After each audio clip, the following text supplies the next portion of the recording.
When it comes to adding and mixing audio, Premiere has as simple an interface as it does for video. You can export all of your audio to Adobe Audition, mix them there, and then re-import a single mixed track. But it's just as easy to mix narration, effects, and music right from inside Premiere. So let's look at that process. Here's my water cycle video from Module 3. Let's look at it again, but this time follow the playback head across the 3 audio tracks at the bottom of the timeline.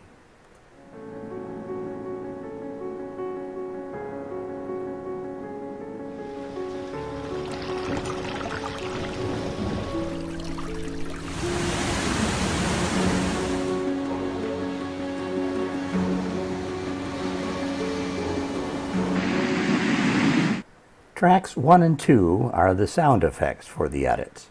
Notice that they fade in and out along with the video.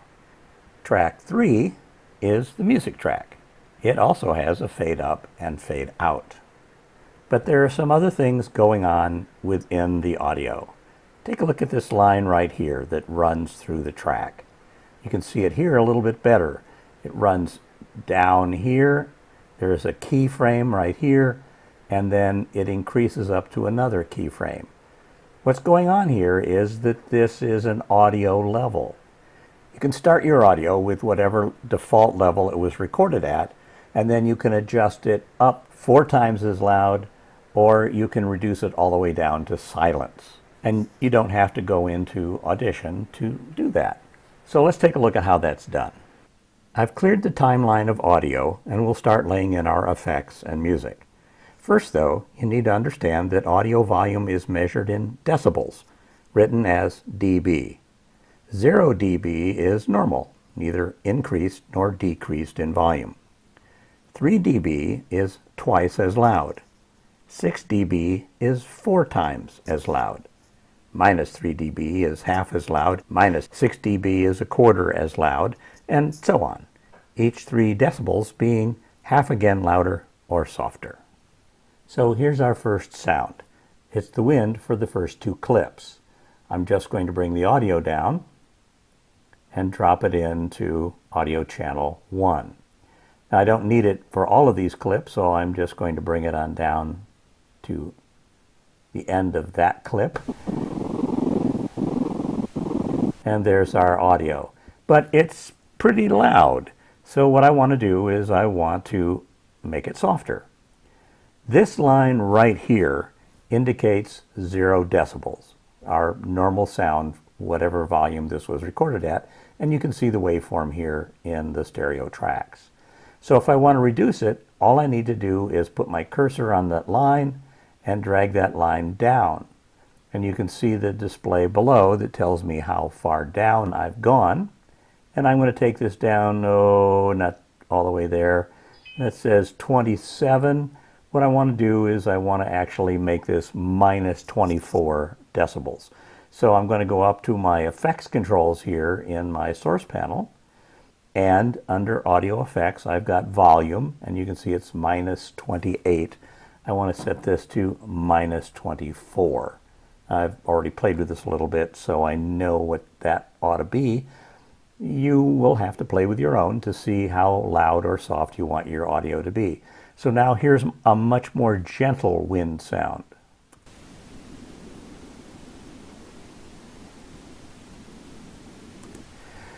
Okay, so that's the first one, and I'm going to continue to lay in other audio the same way.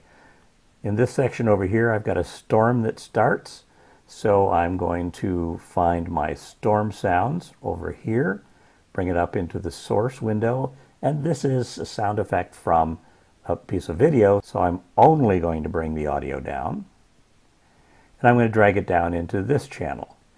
Now, I could just start it right here where this scene starts,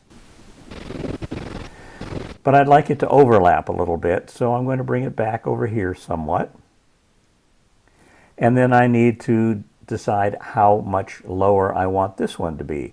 So this starts at 0 dB, and I'm going to take it down to, I don't know, somewhere around 12. And again, I can just simply come up here to Effect Controls and it says minus 10.5. Let's say minus 12. It's a nice even decibel number. All right, so let's play that. We'll have our soft wind. And now it's going to cut to our storm.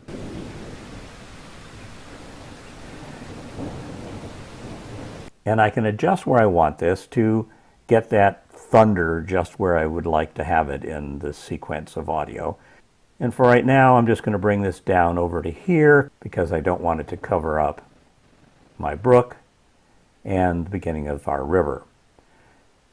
Still, this does cut across, so the next thing I need to do is I'm going to put in some transitions. So I've got an audio transition.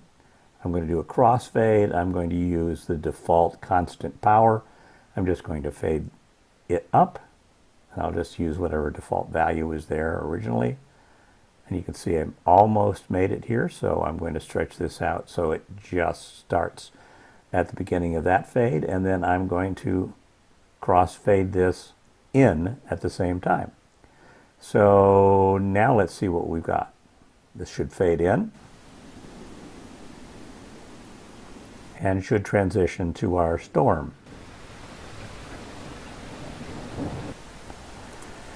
Well, I didn't get my thunder in the way I wanted it to, so I'm going to slip this track up a little bit, but not right now. I'll do it a little bit later.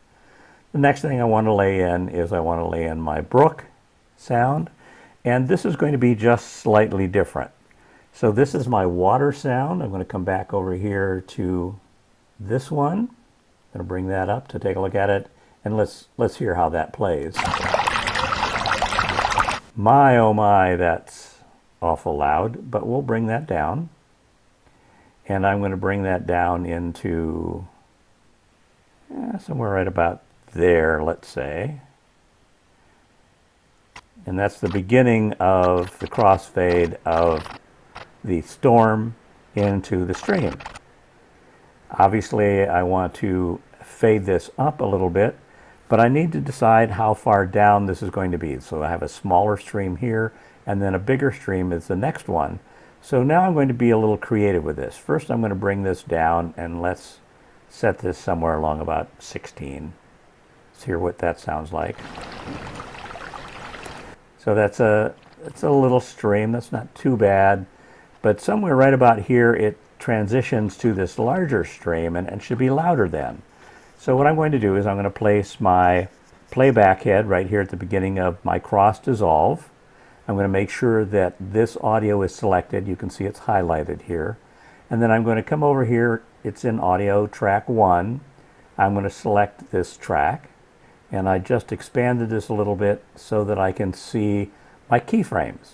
So I'm going to add a keyframe right here by clicking on this button.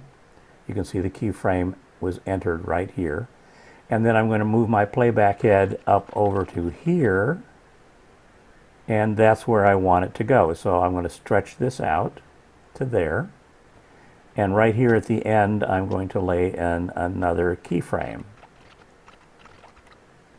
Somewhere, I think, about there will be good. And I'm going to lay in another keyframe right there. You can see the keyframe was added at the same place where my playback head is. And I'm now going to click on this, select it, and I'm going to move this up so it's a little louder. You can see I can go much louder, but let's just take it up to where it was normally first and see what happens. So this should start faint, and then as we start to transition into the bigger river, it should get louder as we go. Let's see how that works. We'll start about here.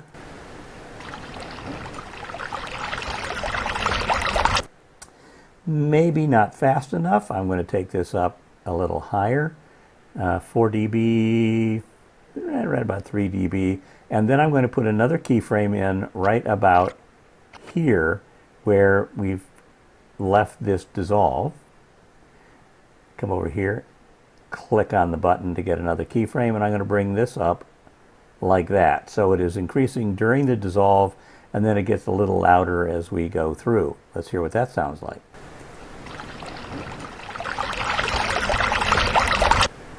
And then we'll transition from this heavier brook to our raging river.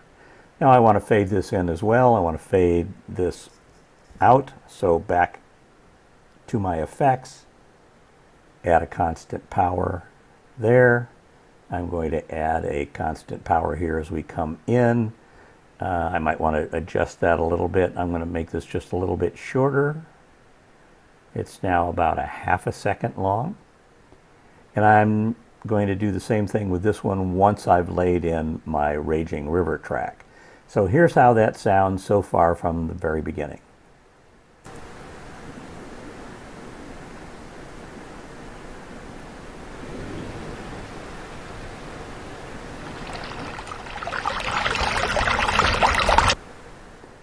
Okay, and it's just that easy to drag and drop your audio into the different audio tracks.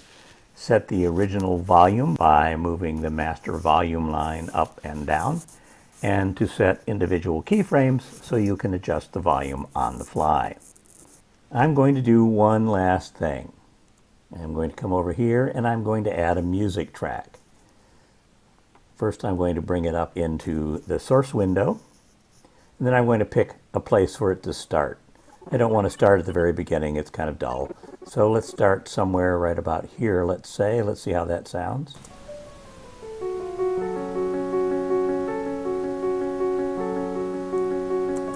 And this is only 20 seconds long, so I need it to be a little more dynamic than that, maybe here.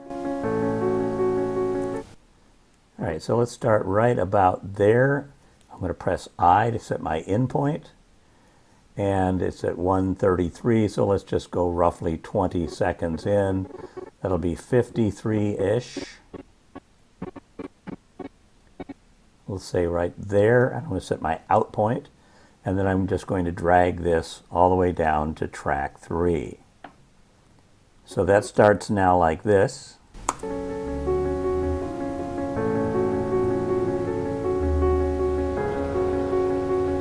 You can barely hear the wind underneath the music track, so let's adjust that music track. Let's bring the music track up right about here.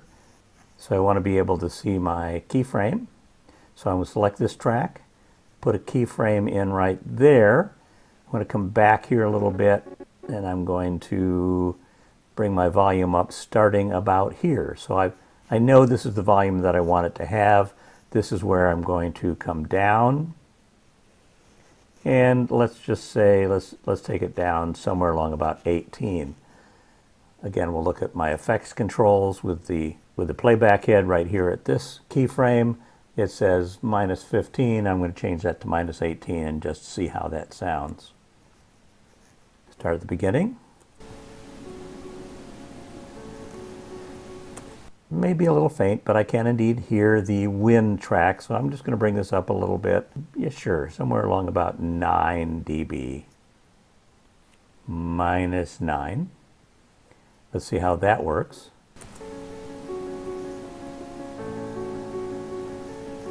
And maybe a little too loud, so somewhere in between. Let's just say -12.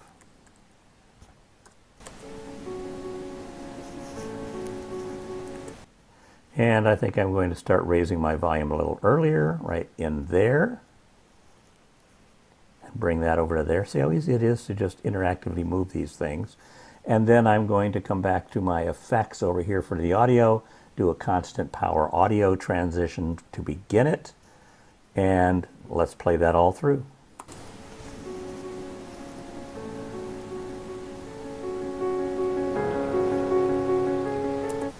All right. A little too adventurous there. I'm going to bring this up just a little bit. I'm actually going to raise the audio, maybe half as loud again.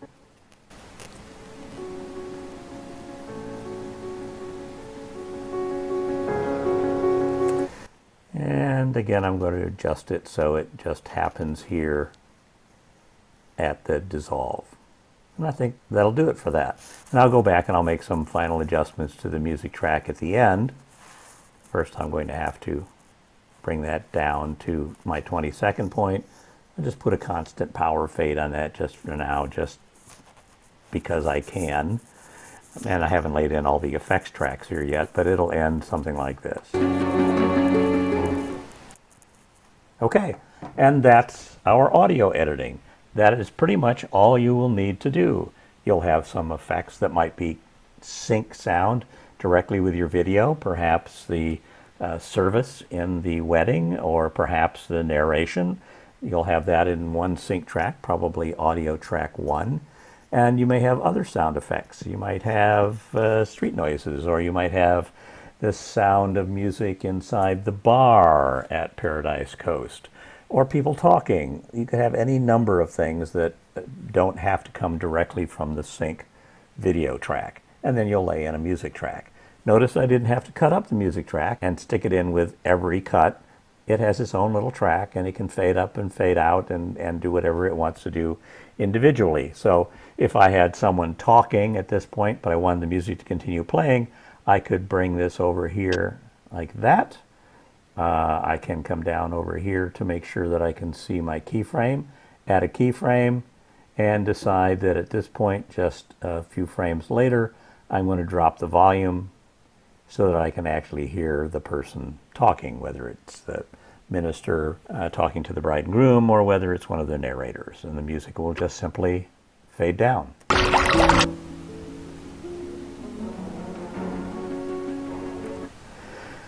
All right, there you go. Simple audio in Premiere.